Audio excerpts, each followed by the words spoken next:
I shouldn't even be holding this file. My hands are still shaking, but I can't put it down. The paper feels ordinary, slightly coarse, standard letter-sized, the kind you'd expect in any office archive. But the words on it aren't ordinary. Not when the last line reads my own address. My actual address. I've double-checked, stared at it, and every time I blink, I swear my pulse skips. If you had opened this file like I did, you'd feel it too. The weight of impossibility pressing in from all sides. A quiet panic that crawls under your skin without permission. The annotations are faint, almost careless. A smudge of pen at the top corner, a bracket near a line about unknown subject activity. And yet every mark feels deliberate. Whoever touched this file last left a trace, but it's indecipherable, like a language I'm only beginning to realize I shouldn't read. And the room itself seems alive now. The hum of the fluorescent lights is louder, the creak of the floorboards sharper, every sound an accusation. I know I should have stopped the moment I realized the file contained my details, but curiosity is a cruel thing. It burrows in, whispers that maybe it's nothing, just a clerical error, and then laughs when you lean closer. I remember thinking the same thing as I slid it out from the dusty shelf in the archive. It's probably just another old case, nothing unusual. That was my first mistake. I didn't yet understand that the file wasn't just about someone else. It was about me. I can feel it now, as I write this, hovering in the edge of perception. The sense that there are rules I don't know, rules I've already broken simply by touching the pages. And yet, even as I try to breathe normally, to rationalize the texture, the ink, the ordinary office smells that usually comfort me, dread pools in the pit of my stomach. Every paper shuffle, every tap of a key, every distant footstep echoes too loudly, like the world itself is warning me not to continue. If you were holding this file, you'd know the same panic. You'd feel it in your fingertips, the quiet insistence that some things are not meant to be opened. And yet here we are, reading, staring, leaning closer. It's impossible not to. The file calls for it. And as much as I want to deny it, I can't stop the realization that opening it was the mistake. That seeing my own address at the end wasn't a coincidence. It was a summons, and I'm already too deep. It all started innocently enough, long before the panic, long before the trembling hands. I first found the file tucked behind folders that had been untouched for years, in a section of the archive that smelled of dust and old paper, a forgotten bureaucracy. Back then, it seemed like a normal day, a normal discovery. That's when it felt safe. That's when nothing seemed unusual at all. And yet, even as I place the file back on the table now, the fear lingers, because I know I've crossed a line. I know I've seen something that wasn't meant to be seen. And there, at the very end of the file, my address waits like a shadow in ink, reminding me that normalcy is gone the instant you notice it. Most people think archives are boring, and they're right, at least until they aren't. I spent long nights surrounded by endless rows of filing cabinets, fluorescent lights buzzing softly above, the faint smell of paper and dust a constant companion. My shift was simple: check requests, sort new files, and occasionally dig through old cases that nobody remembered. A normal job, really. I joked to myself that the only thing exciting about the work was the risk of paper cuts or finding a forgotten coffee stain on someone's paperwork. The routine was comforting. I had my little rituals: a cup of black coffee on the left side of the desk, pen always sharpened to a perfect point, and a small fan to combat the stale air. Even the hum of the ventilation system felt like white noise, a predictable, almost soothing rhythm. I could navigate the endless corridors of cabinets blindfolded, each drawer labeled, each file meticulously cataloged. It was the kind of place where time slowed down, and you began counting minutes not in hours, but in the turning of pages. That evening started like any other.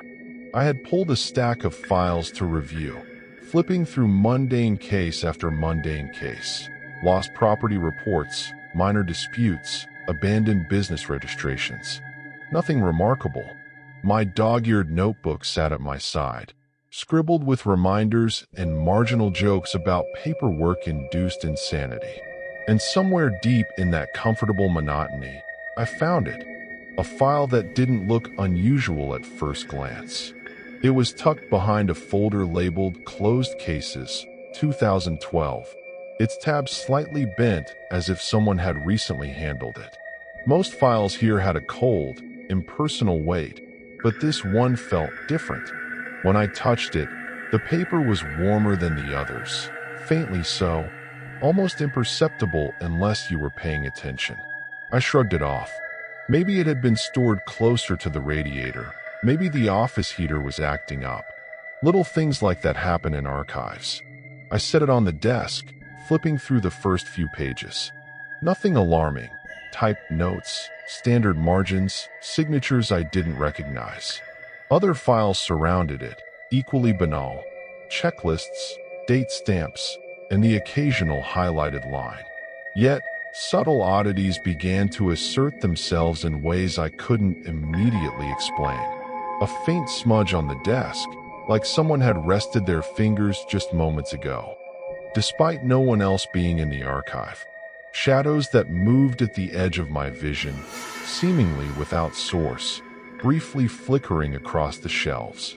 I laughed quietly to myself, a dry chuckle that didn't quite reach my eyes. Archives are boring, I muttered, tapping the pen against the file. Until they're not. It was the kind of self-reassuring humor that people develop when staring at paperwork at 3 in the morning, trying to convince themselves that nothing is watching. Minutes passed, or maybe hours, I couldn't tell. The regular files were all ordinary, predictable, safe. But the warmth of this one file and the oddness of its surroundings pulled at the edges of my attention. My eyes traced the rows of shelves behind me. The shadows seemed to linger, a fraction too long, bending in ways that furniture shouldn't allow. And then, as if the building itself had been holding its breath, my gaze landed on a tab that stood out. Case hashtag, unresolved. I hesitated. My instincts said to set it aside, return to the monotony, leave the mysterious file for someone else. But curiosity, that familiar and dangerous itch, had already taken root. I reached forward, feeling the paper's subtle warmth again, and flipped it open. That's when the ordinary archive shifted into something else entirely, the first whisper of dread threading itself into the quiet of the night. I leaned back in my chair, the fluorescent lights humming above, and started reading. At first, the file seemed ordinary enough. Petty thefts, overdue fines, minor disputes, cases that would never make the evening news. Margin notes in neat, tiny handwriting caught my attention, scribbles that seemed almost editorial. Check alibi. Incomplete report. Witness inconsistent. I told myself it was normal. People make mistakes. Clerks forget details. Handwriting is subjective. As I scanned page after page, small inconsistencies began to bother me. Dates didn't line up. Signatures overlapped in ways that suggested last-minute amendments. One entry referenced a location that sounded familiar but unremarkable. I shrugged. Archives are full of recycled forms and old office errors. Rationalization became a shield, an insistence that there had to be an explanation, that it was just sloppy record-keeping. But then I noticed something odd. An address was listed, not just any address, but the building I lived in. I blinked, leaned closer, and reread it. Surely it was a coincidence. The city had hundreds of streets, countless buildings. Still, the notation was precise, including the floor and apartment number, down to the letterbox. My hand hovered above the page as my chest tightened. I flipped back a few pages. The notes had subtle references to other locations I knew well. The corner store I passed each morning, the park where my dog chased squirrels, even the streetlight outside my window. I told myself it was impossible. It's just recycled forms. Maybe they used real addresses as examples. I muttered aloud, trying to laugh, but the sound caught in my throat. My rational mind scrambled. Typos, coincidences, reused templates, anything that would keep my pulse from racing. The shadows in the archive seemed to grow longer, stretching from the shelves as if aware of my hesitation. I returned to the margin notes. Some phrases were benign. Follow up next week. Ensure witness signs. Others were stranger, more personal. Observed entering apartment. Frequent visitor at this location. Behavior noted for pattern. My heartbeat quickened. Internal dialogue clashed violently. I wanted logic. I wanted reason. But the words refused to align with anything rational. It was as if the file were written for someone else. Or maybe, terrifyingly, for me. Then, finally, I turned a page and froze. There it was, in bold, typed clearly across the top of a case summary. My street. My house. Everything about the location matched perfectly. My apartment layout. My routine. Even the corner where my mailbox leaned slightly crooked. A cold shiver ran down my spine. The mundane work of municipal archives had suddenly become a mirror reflecting my own life back at me, but with a subtle, insistent wrongness. I closed my eyes for a moment, telling myself to breathe, to rationalize again. Perhaps it was coincidence. Perhaps the clerk had used real-life examples for formatting purposes. Perhaps, but deep down I knew better. Something was watching through ink and paper, something patient and meticulous. And I realized, with a sinking certainty, that opening this file had been the first step into a danger I had only just begun to understand. I wish I could say I closed the file and walked away. That would be the smart version of this story. Instead, I did what people like me always do when something stops making sense. I looked for patterns. I pulled more files from the shelf, choosing them at random at first, then deliberately, guided by an instinct I didn't want to name. Different years, different clerks, different case numbers. They should have been unrelated. They weren't. The similarities started small. Each case involved a location rather than a person, an address noted repeatedly, a building described in unnecessary detail. Floor plans sketched in margins. Windows counted. Entrances labeled. I felt a professional curiosity kick in, the muscle memory of research overriding fear. If this was an archival error, I could trace it. If it was a prank, it would break under scrutiny. That was the lie I told myself. As I kept reading, the escalation became impossible to ignore. Earlier files mentioned occupant unknown. Later ones used names crossed out and replaced. Visitors appeared in multiple cases under different circumstances, a delivery driver in one, a witness in another, a complainant months later. Their descriptions were eerily similar. Same height, same nervous habit of rubbing their hands, same note in the margins, stayed longer than expected. I checked dates, years apart, different incidents, same observations. Some notes were handwritten, others typed, yet they referenced changes that hadn't existed at the time of writing. A margin note in a 10-year-old file mentioned a remodeled kitchen. A case from before the renovation noted a scar on a resident's hand I'd only gotten last summer. My mouth went dry. I flipped pages faster, heart thudding, and felt the room grow too quiet around me. I started cross-referencing digitally, pulling up internal databases, public records, even old news articles. Every trail curved back inward. A missing person report linked to a former tenant.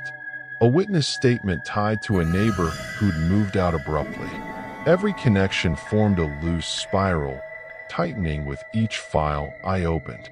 No matter where I started, it led closer to my building, my floor, my routine. The worst part wasn't the content. It was the tone. The notes didn't read like investigations. They read like observations. Updates. Adjustments. One typed line appeared again and again across decades, copied verbatim. Subject remains unaware. I laughed when I saw it. A sharp, brittle sound that didn't feel like mine. Unaware of what? Of being cataloged? Of being studied? I tried to set limits then. I told myself I'd stop after one more file.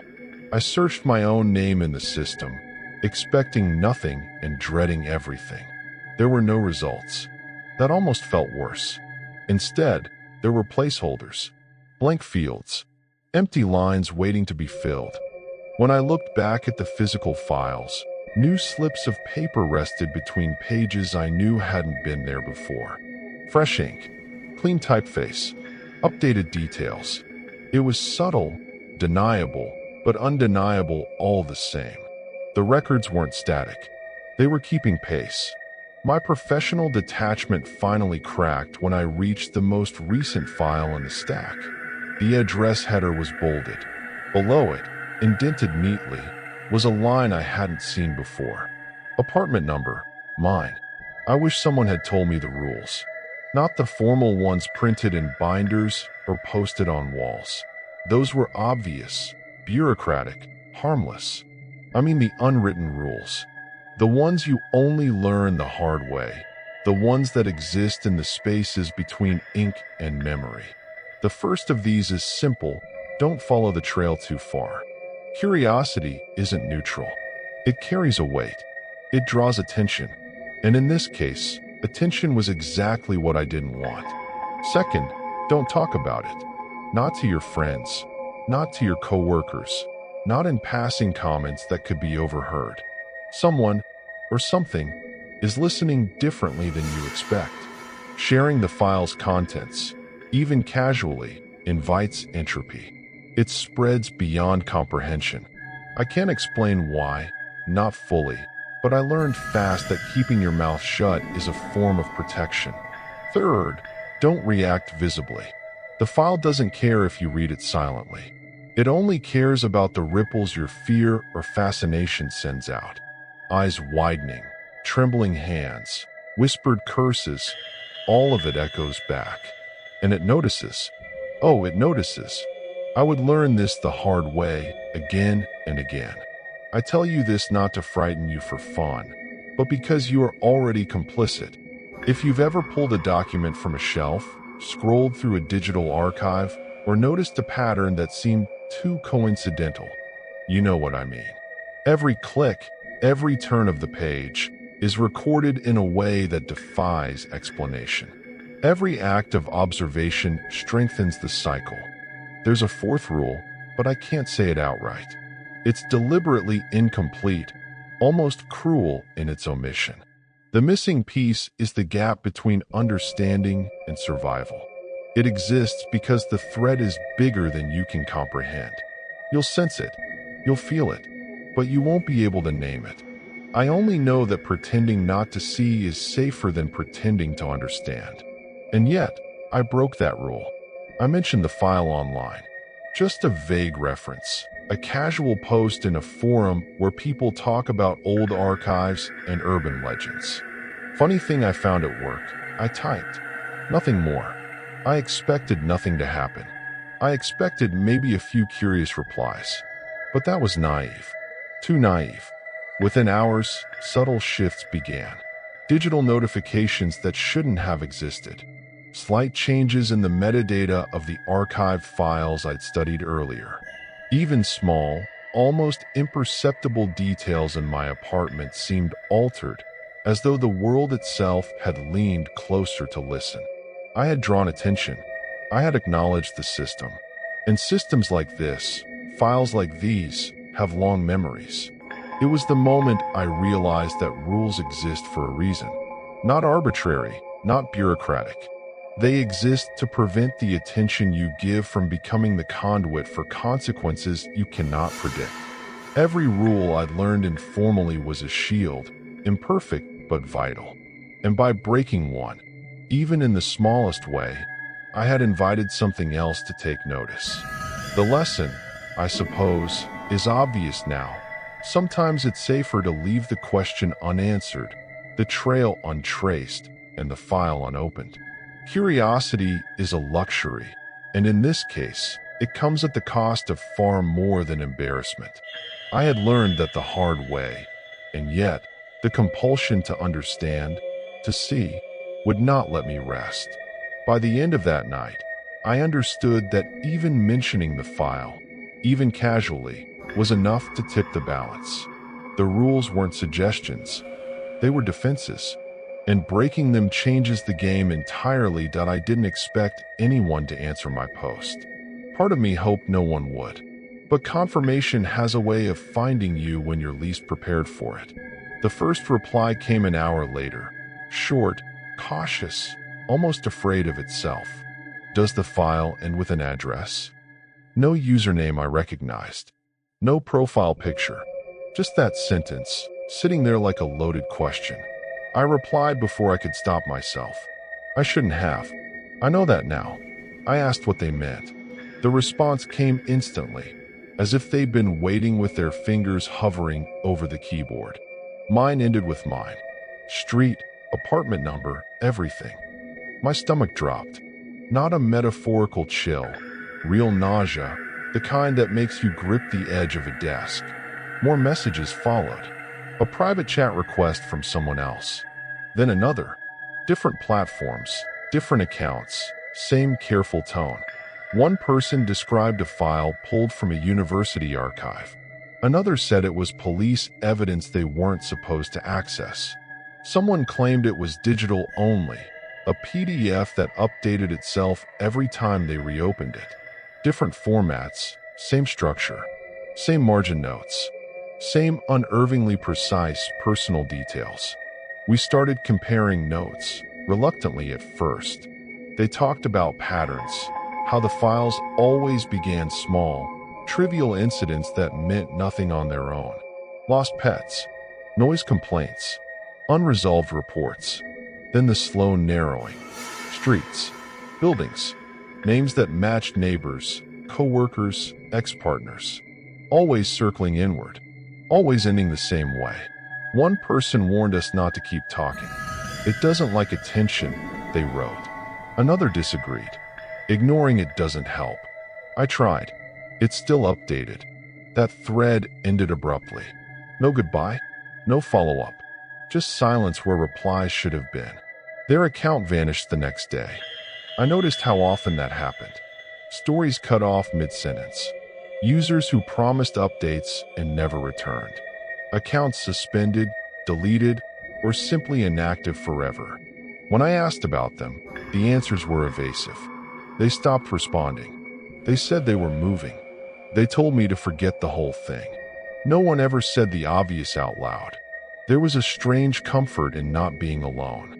For a brief moment, the fear felt shared, diluted by numbers. But that relief curdled quickly into something worse.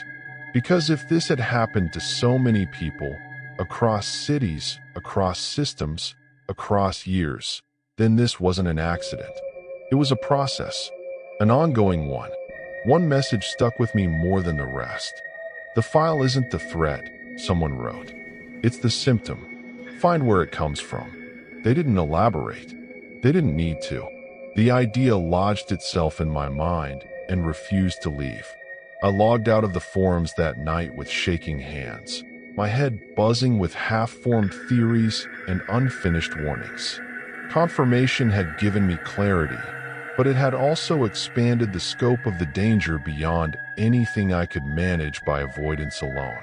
If the files were still appearing, still updating, still finding new people, then the only chance, however slim, was to understand their source.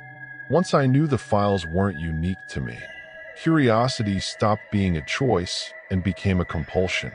I told myself I was being careful, that I was researching defensively, the way someone studies weather patterns before a storm. That was a lie. I wanted to understand them. And the moment I started digging, I crossed a line I didn't know existed. I began where logic said I should: municipal archives.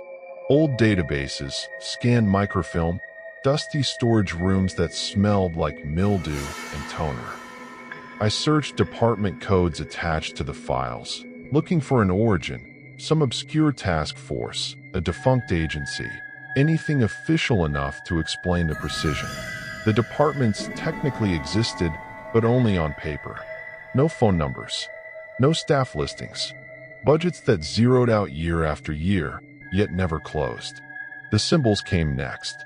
Small, easy to miss if you weren't looking for them. A mark in the bottom corner of a page. A repeated shape embedded in redaction bars. At first I thought it was a printer artifact.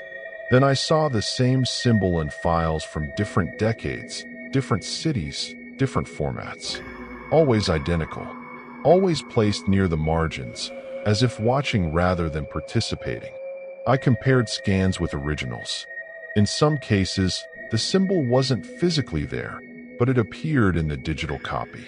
In others, it was faintly visible on paper, but missing from the scan, as if the files were adjusting themselves depending on how they were observed. That was when the idea formed, slow and unwelcome. These weren't records of events. They were records of attention. I tested the theory in small ways. I reread a section describing a witness interview, then checked it again an hour later. A new note had appeared in the margin, time-stamped between my readings. Subject reviewed file twice. No author listed. No justification. Just a statement of fact. About me. That was the moment the dread shifted shape. These files weren't passive. They weren't documenting crimes, or incidents, or people. They were documenting behavior, reactions, patterns of curiosity. Every time someone searched, cross-referenced, or asked the wrong question, the file grew more detailed, more personal. Redactions began to make sense then. They weren't hiding information from readers. They were hiding readers from themselves. Names blacked out until someone showed interest. Addresses blurred until relevance increased. The more you tried to uncover, the more the file decided you were worth noticing. I traced one file backward through storage logs until it led me to a private records firm contracted decades ago for data normalization. The company no longer existed, but its shell corporations did. Empty offices, registered addresses that pointed to abandoned buildings or lots that had been repurposed and forgotten. Every trail collapsed into absence. Intentional absence. Late that night, alone in the archive, I opened my original file again. The paper felt heavier than before. Thicker, as if it had gained weight. I flipped to the final page, already knowing what I would see, already wishing I hadn't looked so closely. My full address was there now. Not just the street, apartment number, floor, entry code notes. Even a line describing how long the hallway light outside my door usually stayed on. Beneath it, a new annotation had been added since the last time I checked. Subject demonstrates sustained awareness. I didn't burn the files. I didn't shred them or throw them away or do anything dramatic like you'd expect from someone who believes they're in danger. I told myself that reacting was exactly what it wanted, whatever it was. So I slid the folder back into my bag, went home, and decided I would pretend none of it had ever happened. That was my plan. Ignorance as insulation.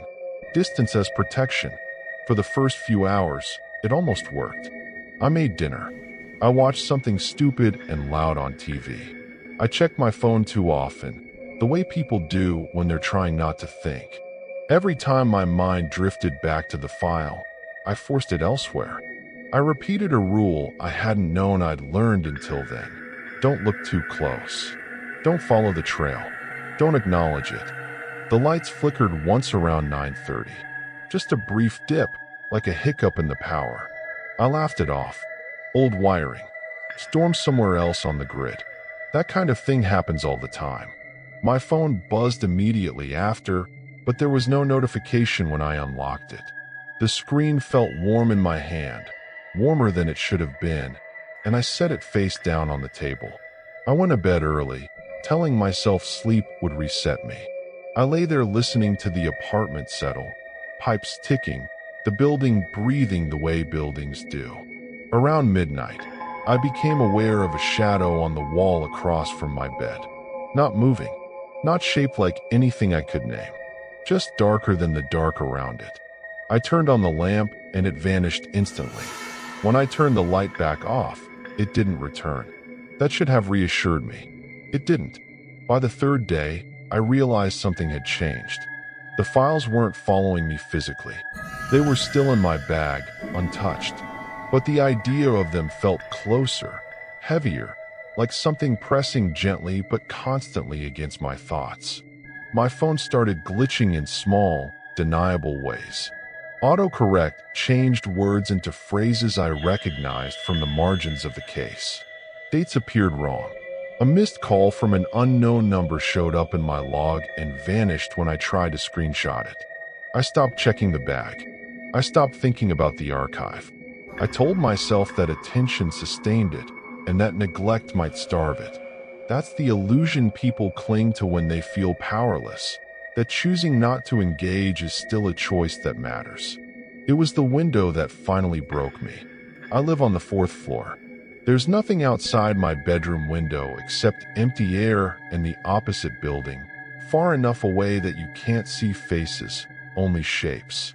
One night, as I brushed my teeth, I caught movement in the glass. A reflection that didn't match my own. When I turned, there was nothing there.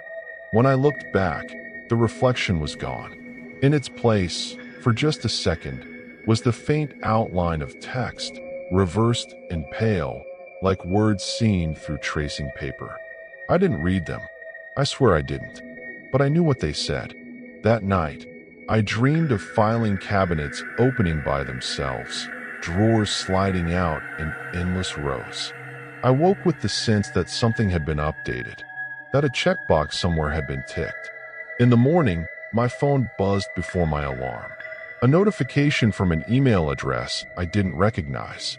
No subject line, no preview, just one attachment. A new case file. My name was on the cover. I didn't open the new file right away. I stared at it on my phone for a full minute, thumb hovering, heart thudding so hard I could feel it in my teeth. My name was typed cleanly on the cover page. No typos, no variations.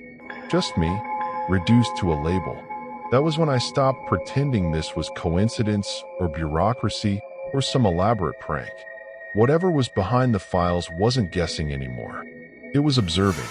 I decided that if it was watching, then I needed to watch back. I set up my laptop, turned on my phone camera, and placed a voice recorder on the table between them, like I was preparing for an interview. The apartment felt different with everything powered on at once. Too quiet, like sound itself was being absorbed. I opened the file. Page 1 was blank except for a timestamp matching the exact moment I unlocked it. That alone told me more than any paragraph could have. Okay, I said out loud, my voice sounding thin in the room. You have my attention. The lights dimmed, just slightly, enough that I might have missed it if I wasn't already on edge. My laptop fan spun up, even though no programs were running. On my phone screen, the file advanced to the next page by itself. It was a transcript, not of speech, of behavior. Lines documenting things I'd done since finding the first file. Times I'd hesitated. The night I tried to ignore it. The moment at the window. Each entry ended with a short note in brackets. Subject demonstrates avoidance. Subject attempts disengagement. Subject remains aware. I felt something cold crawl up my spine. What do you want? I asked, hating how small the question sounded. The recorder clicked, cutting itself off, then on again. My laptop screen flickered and displayed a single sentence in a plain system font. Attention maintains continuity. I swallowed. And if I stopped paying attention? The sentence disappeared. Another replaced it, slower this time, letter by letter, as if being typed by an unsteady hand. Delay does not equal escape. I started pacing, hands shaking. So what happens if I don't cooperate? If I delete the files? If I walk away? The lights went out completely. For a moment, there was nothing. No hum of electricity, no city noise, no sense of space. Then my phone screen lit up on the table, casting a harsh white glow across the room. On it was an image, my apartment building, viewed from across the street. The timestamp read 10 minutes in the future. Beneath it was a line of text. Noncompliance accelerates resolution. I understood then, not in some abstract, intellectual way, but in the animal part of my brain that knows when it's being cornered. This thing didn't hunt randomly. It documented. It observed patterns. Attention fed it. Yes, but defiance provoked it. Curiosity drew it closer. Ignoring it only slowed the process, like refusing to look at a speeding car bearing down on you. What do you consider compliance? I asked. The answer came immediately, through every device at once. My phone buzzed. My laptop chimed. The recorder hissed with feedback that resolved into words, layered and distorted, but unmistakable. Continue reading. Continue responding. Continue existing within the record. The files weren't just tracking me. They were anchoring me. As long as I was documented, I was present, accounted for, real. I thought of the forum posts that ended mid-sentence, of people who vanished after deciding not to engage. Erasure wasn't dramatic. It was administrative.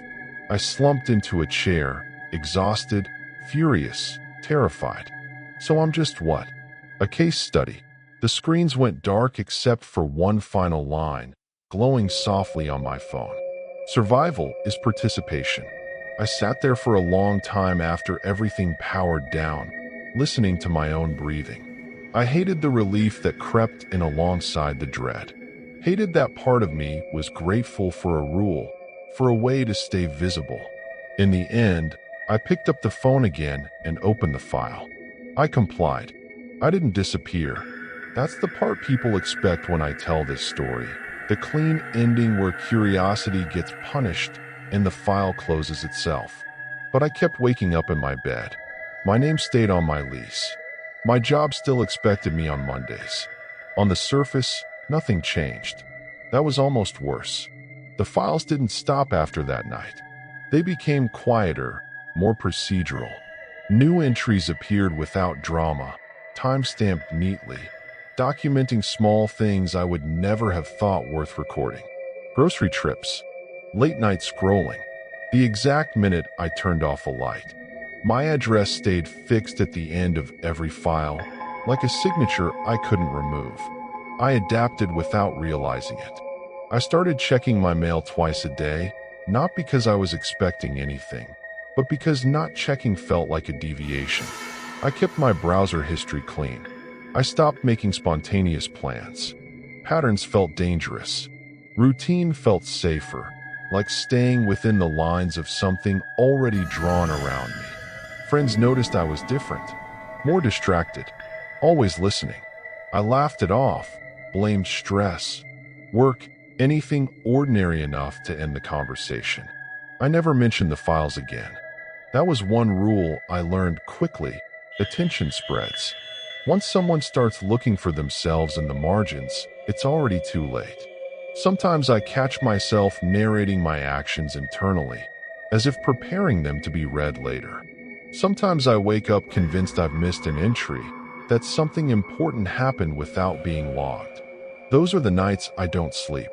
Those are the nights I sit at my desk, refreshing folders that haven't changed in weeks, just to make sure I'm still there. The strangest part is how normal everything looks from the outside. My apartment hasn't changed. The street sounds the same. Even the archive feels dull again. Rows of paper and dust and fluorescent lights. But I know better now. I know how thin that normalcy is. I know how easily a record can stop being historical and start being predictive. I still find new files sometimes. Not about me, at least not yet. Other cases, other addresses, I don't read them closely. I've learned where to stop. Learned how much awareness is enough to keep the system satisfied without drawing it closer. It's a careful balance, like holding your breath without passing out. My address is still listed. I checked this morning. Same formatting. Same placement. No note saying the case is closed. No indication that it ever will be. That's how I know this isn't over. Not really. I've survived, yes, but survival, I've learned, is just another kind of documentation. And if you're still listening, still reading, then you understand why I'm telling you this now. If you're still here, it means you're curious. That's not an accusation, just an observation. Curiosity is how this always starts. Someone notices a detail that doesn't belong, a name in the wrong place, a number that feels too specific to be random. Most people shrug it off. They tell themselves it's coincidence, bad data, an algorithm stretching too far. That's how they stay safe. For a while. I'm telling you this because the files don't belong to one building, or one archive, or one system. They show up wherever records are kept long enough to start noticing patterns. Police databases, medical forms, school transcripts, online profiles you forgot you made years ago. Anything that collects details and pretends it's neutral about them. I've seen other cases since mine. Different handwriting, different formatting, same ending. A person reads too closely, recognizes themselves in the margins, and the record adjusts. Awareness gets logged. Curiosity gets noted. Silence becomes suspicious. Some people comment online about it. Some send messages asking if anyone else has seen the same thing. Those threads don't last long. Neither do the people who post most confidently. So here's the part where I'm supposed to tell you what to do. The rules. The trick to avoiding it. I don't have one. All I know is that attention matters. Patterns matter. The more you try to prove you're not part of it, the more material you give it to work with. If you've ever searched your own name just to see what comes up, be careful. If you've ever noticed an ad, a suggestion, or a document that felt a little too accurate, slow down. And if you work with records, digital or paper, pay attention to where they end. Endings are important. I'm not asking you to panic.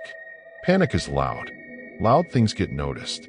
I'm asking you to be aware of how quietly this spreads and how easily participation can look like observation. If you've seen something like this, say so. Compare notes. Carefully. Patterns only stay invisible when people assume they're alone. And remember this, especially the next time something mundane suddenly feels personal. Next time you find a case file with your name or your address, look twice. You may already be listed.